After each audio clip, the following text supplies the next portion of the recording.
The funeral director was still adjusting Marcus's tie when my sister pulled me aside.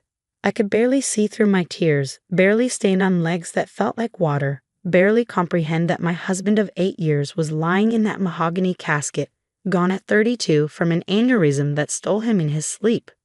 "Isabelle," my sister Chloe whispered, her manicured nails digging into my black dress sleeve. "We need to talk about the life insurance." I blinked, certain I misheard.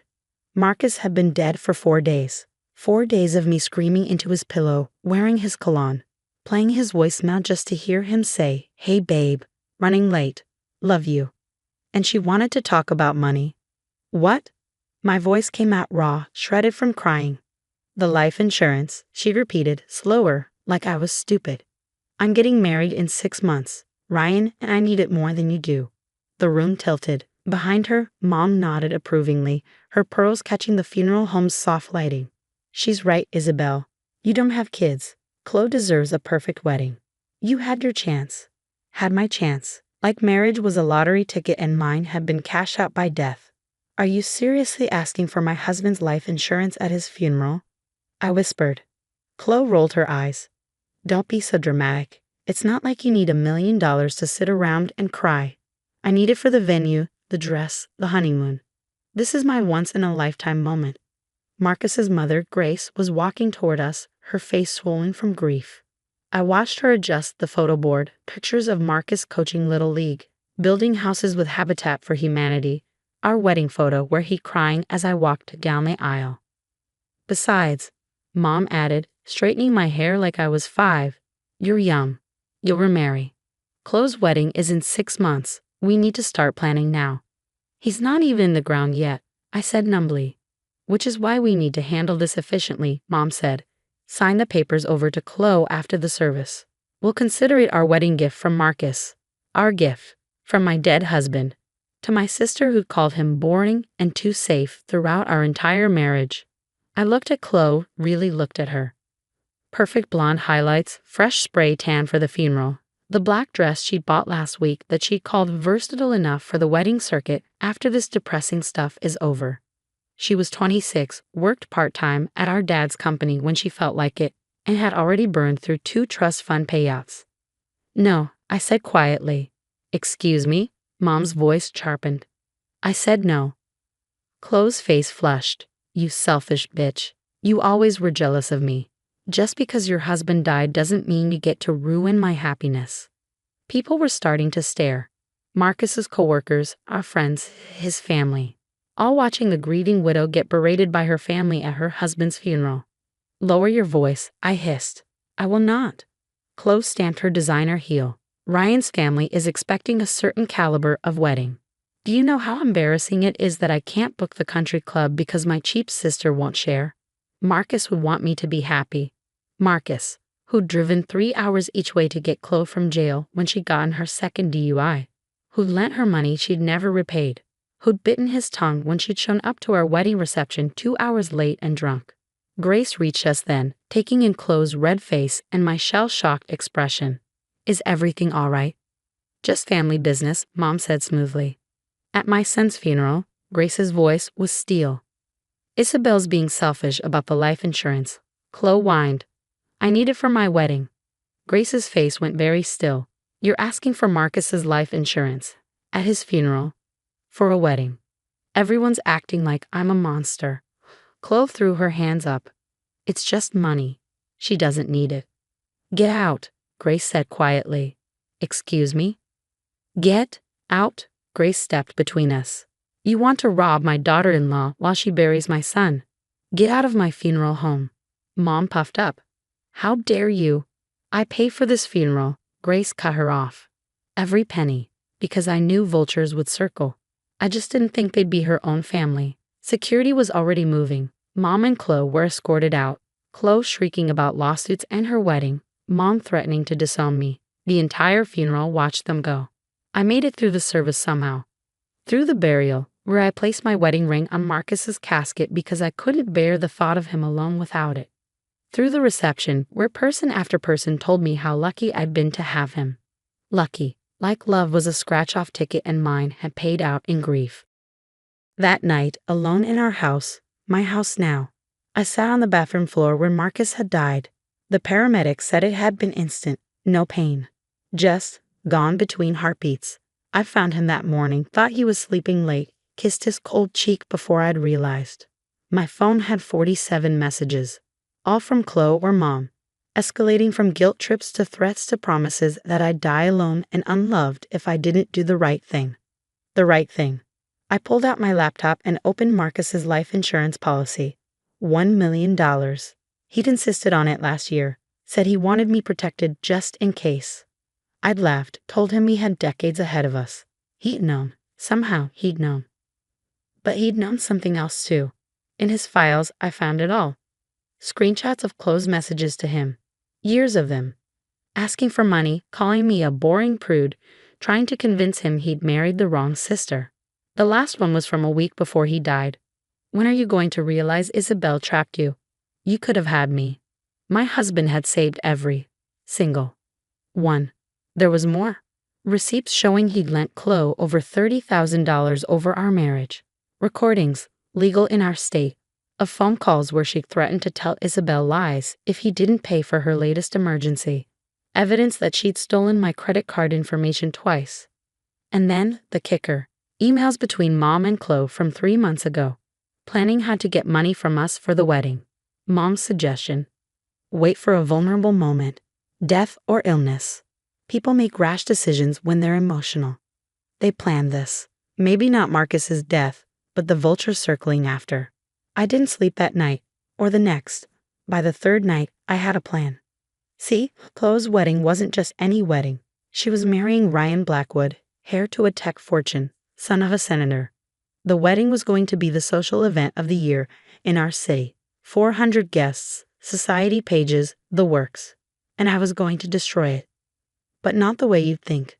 Not with screaming or scenes or violence. No, I was going to use something far more devastating. The truth. First, I accepted their olive branch. Showed up to Mom's house with red eyes and shaking hands. You're right, I sobbed. Marcus would want Chloe to be happy. I'll sign over half the insurance. They believed me instantly. No surprise.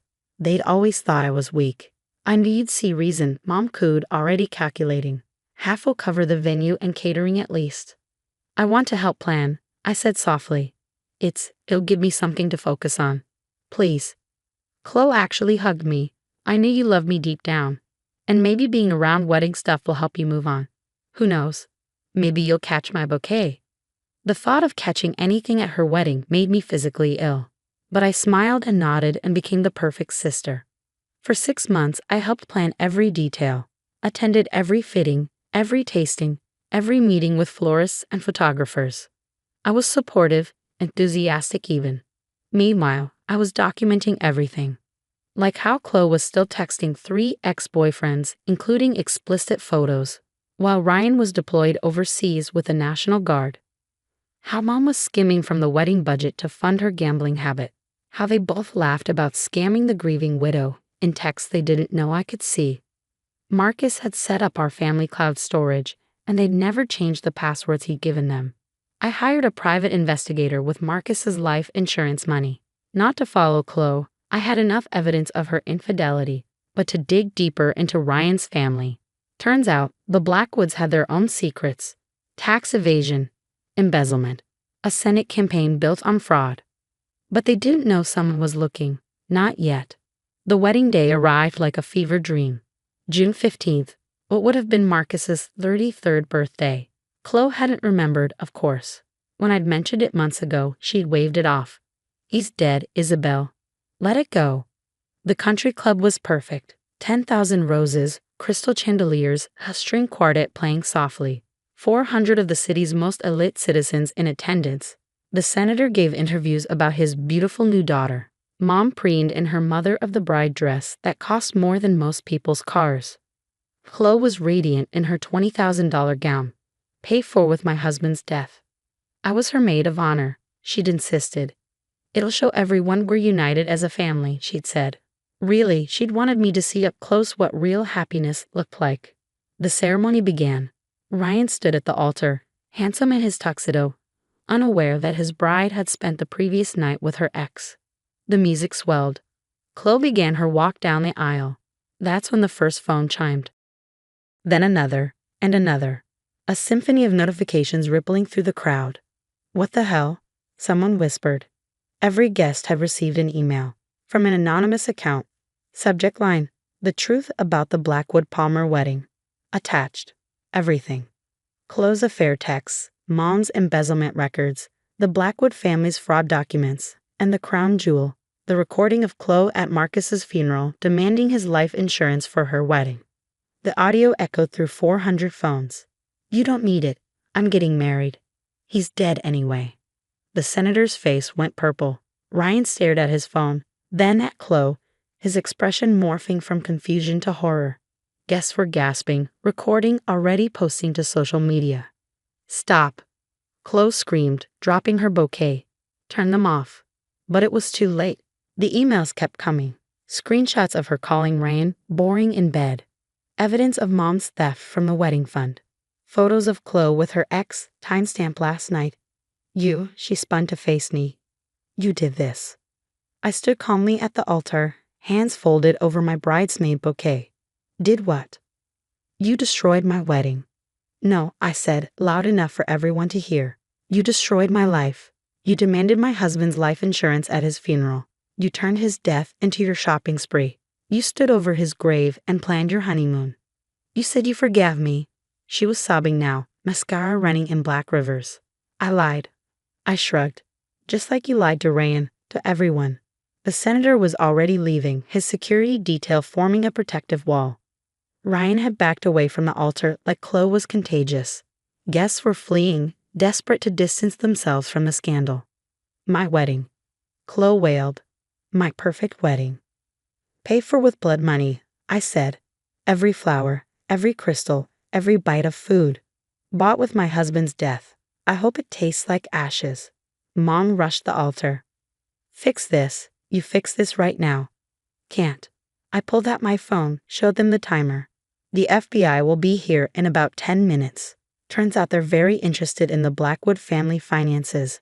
And Mom, that gambling problem of yours, the casino debts you paid with stolen wedding funds, also interesting to certain people. You're our family, Mom shrieked. Marcus was my family. My voice broke for the first time, and you celebrated his death because it funded your party. I walked out as the sirens began, past the ruined cake, the scattered roses, the abandoned gifts. Chloe's sobs echoed behind me. But I didn't turn around. In the parking lot, Grace was waiting by my car. She'd known, of course, had helped me plan every detail. How do you feel? She asked gently. Empty, I admitted, but also free. He'd be proud, she said, pulling me into a hug. Marcus always said you were stronger than they knew. The aftermath was swift and brutal. Ryan called off the engagement that night. The Blackwood family scandal made national news. The senator resigned in disgrace. Mom was arrested for embezzlement. Chloe lost her job, her social standing, everything. They tried to sue me, of course. But truth is an absolute defense. Every document I'd released was real, every recording legally obtained. Their lawyer dropped them after the first meeting. I used Marcus's life insurance to start a foundation in his name. Scholarships for kids who'd lost parents, grief counseling, everything he would have wanted. Everything that honored his memory instead of desecrating it. Chloe sent one last message 6 months later. I hope you're happy. You're alone just like we said you'd be. But she was wrong. I wasn't alone. I had Grace, who'd become the mother I'd never had. I had Marcus's friends who'd rallied around me. I had the kids at the foundation who hugged me and called me Miss Izzy. And late at night, when I missed him so much I couldn't breathe, I had Marcus's voice on that voicemail. Hey babe, running late. Love you. Love. Not money. Not parties. Not perfect weddings. Just love. They tried to steal that from me to turn it into currency. But love isn't something you can deposit or withdraw. It's something you carry forever, like grief, like strength, like the knowledge that someone once chose you above all others. Chloe had wanted a perfect wedding. Instead, she got a perfect lesson. When you dance on someone's grave, don't be surprised when they rise up to teach you the steps. And me. I got what Marcus had always given me, the last word, the last laugh, and a lasting love that no amount of life insurance could ever replace. The wedding may have been destroyed, but my husband's memory, that was finally, peacefully, at rest.